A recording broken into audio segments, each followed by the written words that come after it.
Okay, guys, we're going to give you the shortest finance economics course ever. All right, we're going to try and make it as short as we can. It's a very complex subject, so we got to get rolling. Monica was asking she was asking last night, how are we going to pay for the house?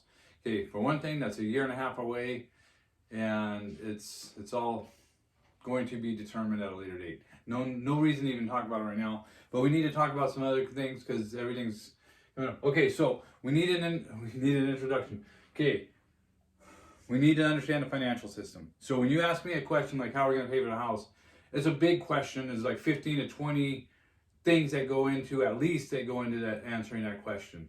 Okay, for back in 1945, there was Bretton Woods agreements. Okay, after the war, they agreed to make the dollar the standard for the world. The dollar standard is called, and every nation basically uses our dollar as a reserve currency. All right. We also have the Federal Reserve. We know the Federal Reserve is corrupt. Most of you probably don't really understand how it works. We're not going to get into that, but we have a Federal Reserve System that manipulates dollars and international and our own government. So if we understand debt, our economy is based on a debt-based system. We borrow money into existence and we spend it. Okay, that's how our money rolls, and we got to keep borrowing in order to continue the process of adding liquidity, adding cash to our markets, and to be able to get people to spend so they can continue to buy part. If they end up paying the debt down, that will take dollars out of existence. Okay, we borrow them into existence. If we pay them off, we shrink the market. We shrink the money supply. Okay, so in 1971, we took ourselves off the gold standard. Richard Nixon took us off the gold standard. So then our currency has no basis anymore. It's just floating in air. And that's essentially what's going on now. It's floating, and at any time it can go up or down. And eventually, we have a $33 trillion national debt, $33 trillion. Just 4 months ago, it was $32 trillion. We added $1 trillion in the span of 4 months. Okay, that's causing alarm bells across the world. Okay, so when I make a recommendation for what we're going to do with our money, how we're going to spend our money, oh man, 2.5 minutes already. I look at a lot of things. I look at the bond market. Okay, the treasury bills, bonds, and notes. Okay, we look at the bond market. Why? Because that's tied to our interest rate. Okay, and not only the Federal Reserve determines interest rates, but the bond market determines interest rates as well. So we're looking at the bond market. What's happening in the world with bonds? I'll get to that later. Okay, we look at the money supply. The money supply is what? We just talked about the gold standard and how our money floats and how we borrow money into existence. So if we borrow more money into existence, we have more credit. Okay, there's something called quantitative tightening. You might have heard that, you might not. Quantitative tightening is the shrinking of our money supply. And so when there's a shrinkage of money supply, the cost of credit goes up. There's less money out there, so the cost of money goes higher, which is your interest rate. Hi, Katie. Katie's having a tough time without Jake. Okay, and probably doesn't want to listen to this finance sermon either. Okay, so with the bond market, okay, we've all heard of the bank failures that are going on. Why are the bank failures happening? Because they bought a lot of bonds, okay, and really, I'm not a big believer in bonds. If you read my book 25 years ago, you would see that bonds are not a good option, and now they're finding that out because it's something called $620 billion in unrealized losses. What does that mean? That means they're on the books, but they haven't cashed them out. Once they cash them out, they're realized losses. That's when our banks start failing. The interest rates go higher, and the bonds go lower, and then our banks end up with not enough cash. Okay, I'm not gonna get into that. Just take my word for it. Okay, so there's something called the bail-in. This is why I've been telling you, like a lot of finance people have been telling you to get your money out of the banks. Because there's something called the bail-in. This is legit. This is really how they did it. After the 2007, 2008 financial crisis, what our wise government politicians did was they gave the banks the ability to bail in instead of bail out. Remember, because they even came in with a lot of money, started printing a lot of money, bailed everybody out. Taxpayers got pissed, so they passed a law called a bail-in. So what that is it's just nasty is what it is. But they can legally take your money, take your 401k, take your IRA account, they can take your cash, and they can issue you stocks in that bank that are basically worthless. They can take your money, give you stocks equivalent to what the bank is worth, and then they cash your money out, and then it's gone. Okay, that's why everybody's pulling their money out of the banks, and that's why banks are starting to fail, because of the bond market pushing interest rates higher and causing the bank failures because our government's so nasty. Okay, it also causes liquidity issues. Now the banks have less money to loan out, which is going to contract the money supply, and it's going to make credit harder. Okay, this all goes into the factoring whether we build a house or not, believe it or not. We also have the oil markets. Kitty's gone crazy. We also have the oil markets. Okay, what's going on in oil? Okay, oil's not. We don't produce our own oil. If we produce our own oil, the whole economy would be booming like it was under Trump. But we don't do that. We have to get our oil from OPEC, Saudi Arabia, the BRICS nations, and that impacts our dollar, believe it or not, which is going to impact the value of our dollars. Okay, so we have OPEC, which is oil producing, exporting countries, Saudi Arabia, all those Middle Eastern countries. We have BRICS, which is Brazil, Russia, India, China, and South Africa. Okay, now Saudi Arabia is joining. Saudi Arabia was our allies. Okay, but now, you know what? They're selling bonds. China's selling bonds. China used to have over $1 trillion worth of our bonds as a federal, as a backup to their currency. They're getting rid of their bonds. And at any point, if China decided to sell all their bonds, our country would be overnight crash. Overnight. In one day they can crash our economy. The reason they don't do it is because they would lose a lot of money too. And then they need us almost as much as we need them. And so that's why, but they're doing it little by little. They're slowly, the last year they've been importing gold, and they've been exporting treasury bonds. It has a big impact on the value of the dollar, interest rates, and so forth. Saudi Arabia, France, Japan, they're selling bonds too. You know what? They're selling our U.S. because they're no longer using, They're no longer using our money as their reserve currency. Well, they are, but it's slowly dissipating. Okay, when we lose our reserve currency status, our dollar's over. Okay, and with everybody selling bonds, that means our money's going to be worthless.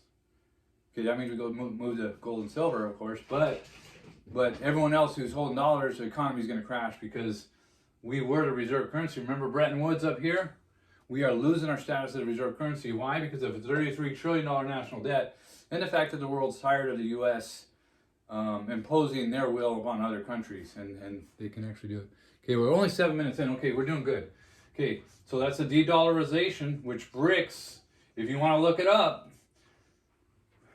look up de-dollarization, look up BRICS. The whole point of BRICS is to set an alternative to the U.S. dollar. And you know what? If I was them, I would do the same thing. I would not want to be slave to the dollar. Okay, so I look at all this stuff all the time. Unemployment rates. I look at the national. You look at state. You look at how the state of South Dakota is doing. You look at the national employment. You look at California, what they're doing to keep pushing people out.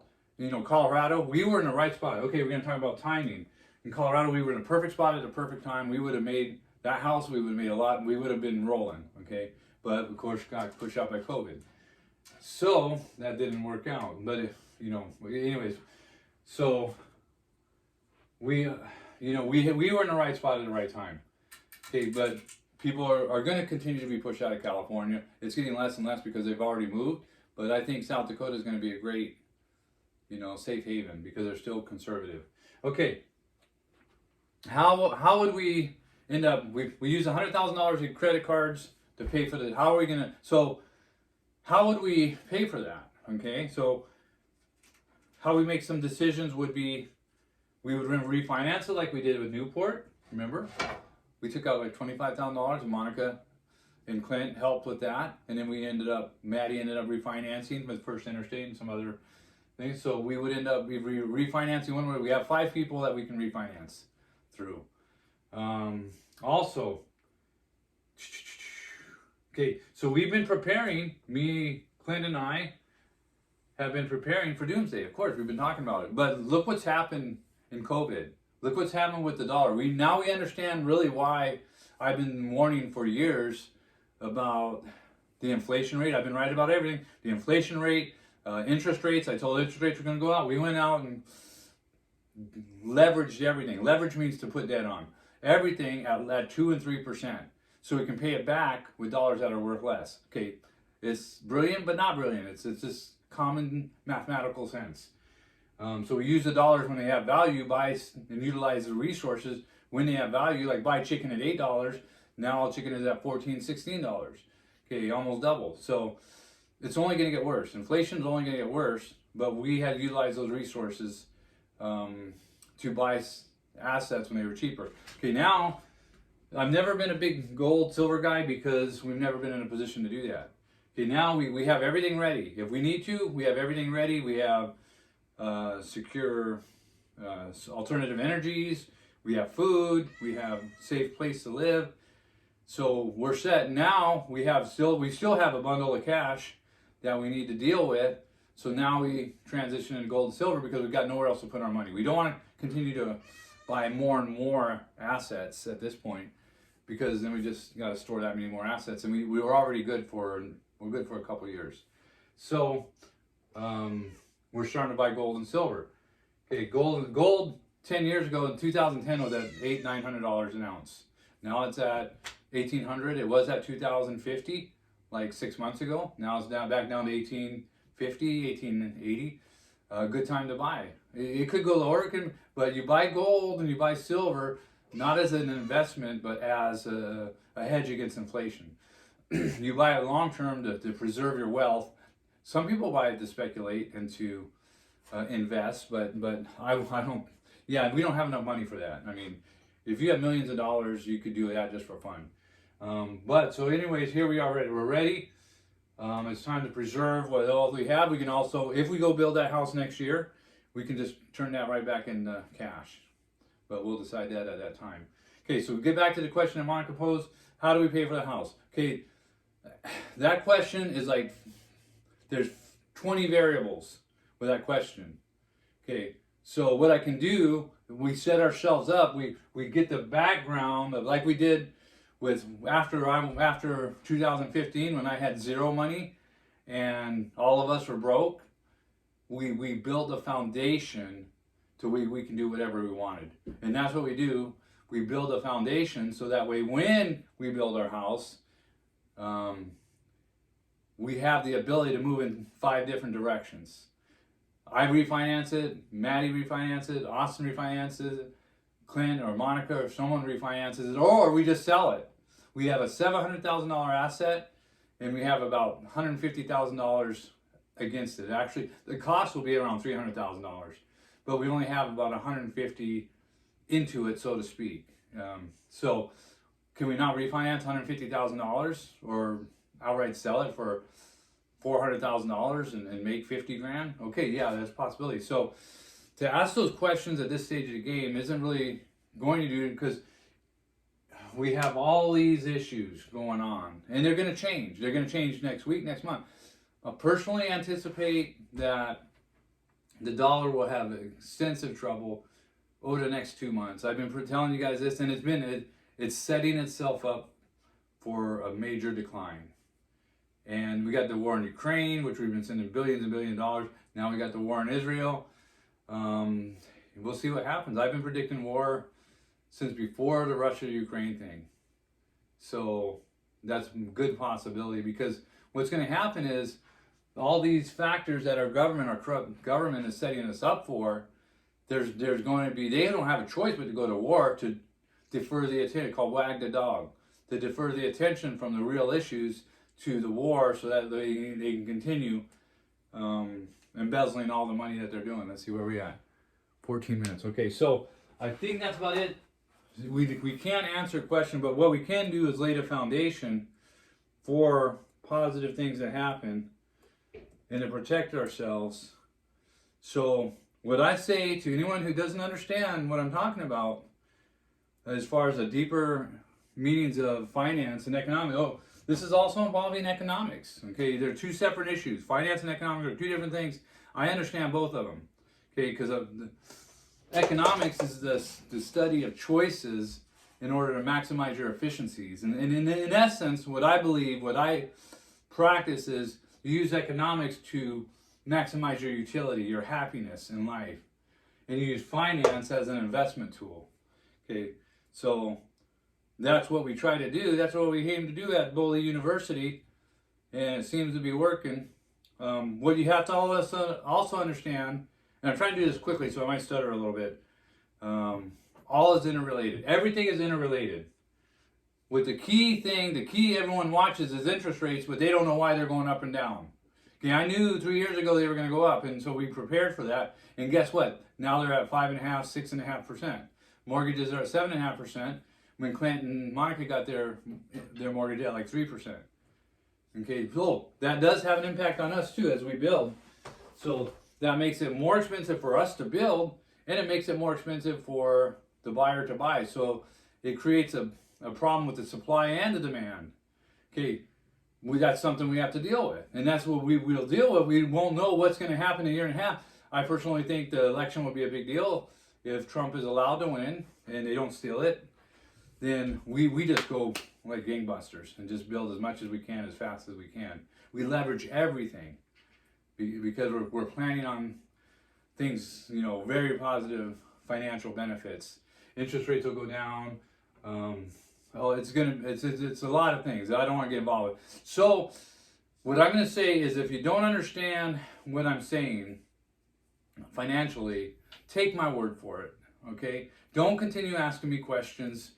Because until you start understanding all this, and if you want to understand this, that's great. I'll explain it all to you. And you're going to have to do a lot of research on your own to start getting deeper into this stuff. Or you can just take my word for it.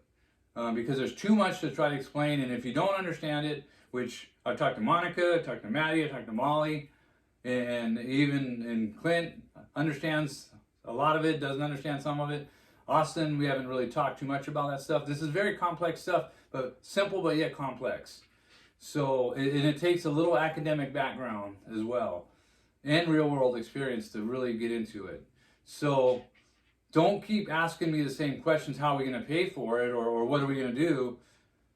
Because then I'm gonna start explaining everything about this. Okay, and then you're gonna have to do some research, or you can just take my word for it. Just like I use this example with everybody, because I've had the same conversation with Maddie, Molly, and Monica. I don't understand music. So you can explain it to me all day long, I'm still not going to get it. So I don't even bother. I draw the line.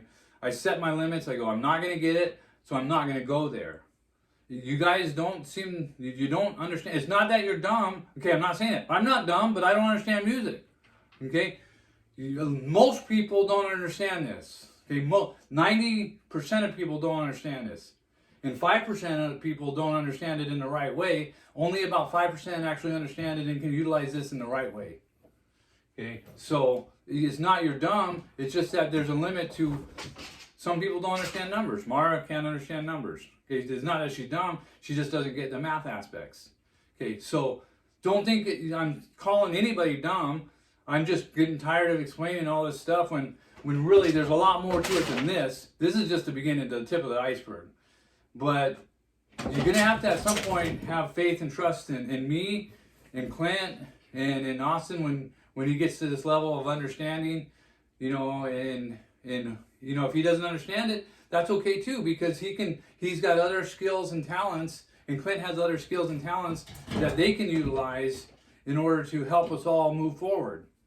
So just because I understand this and they don't, doesn't mean they're dumb. They just I don't understand things about what Clint understands, mechanics, okay? Doesn't mean I'm dumb. It just means that he understands mechanics a lot better than I do. So what do? I go, hey, Clint, what do we do? How do we do this? And do I keep asking him how to? No, I just say, I trust you to do the job. Same thing, okay? And so, Monica and Maddie and Molly, we've gotten better. We've had this same conversation with Maddie and Molly a couple years ago, and numerous times, and with Monica numerous times. But we're at a point where it needs to move forward, and you just need to. You can ask questions, but at some point you got to say, okay, I got enough, because I'm going to start going into all this stuff, and I'm going to go deeper than this stuff, because to be honest with you, I'm getting kind of tired of being questioned about stuff that I know and I know is going to change. The end result, a year and a half from now, about how we finance a house is going to probably change 10 times. So do I have to explain it 10 times? Or do we wait until August, September next year when we see what the economy is doing, and then we go, and then we do that? We figure out a plan then based on the latest available information, not the information now. Okay, in regard, one last thing. The assets in the basement are getting irritating for Monica. Yeah, I understand that. But you know what? There's a lot of food there that we've all paid for, and I put in an extra 12 grand into that food. And I got a lot of money in the Newport place with Molly and Maddie. So I've got money everywhere. You know what? Do I care? No, I don't. Because my family's being provided for. That's all I care about. So we all need to get into the same page where we just care about the overall that everyone's taken care of. The Maddie and Molly don't have access to these resources right now. We don't know what's going to happen. If there is calamity or if there is a major, there's going to be a correction at least. A major correction or downsize of the economy. That's going to happen, no question about it. It's about how bad it is, and then how bad it is, and how fast it comes back. Because we'll come back, and that's when we end up building a house. But until then, we have the assets in the basement, which we've all paid for, and we've all divided up, and we still have $100,000 in cash. Okay, so we need to understand how difficult it is to be protected on all sides of the equation. And to be thankful the fact that we have all the assets we need to survive a cataclysmic economic event, and or we have the ability to move forward if it doesn't happen. Because that food's not going to go bad for any time soon.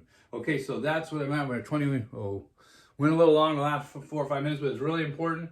We need to get on the same page. We need to be where we're not looking at the negatives, but at the positives in the situation. We're all in a positive situation, okay?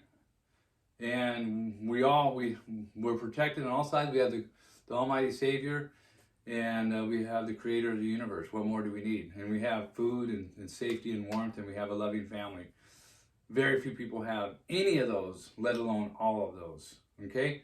So I love you guys. Let's watch this, and we're going to have to talk about this next couple days. Okay, bye. Love you guys.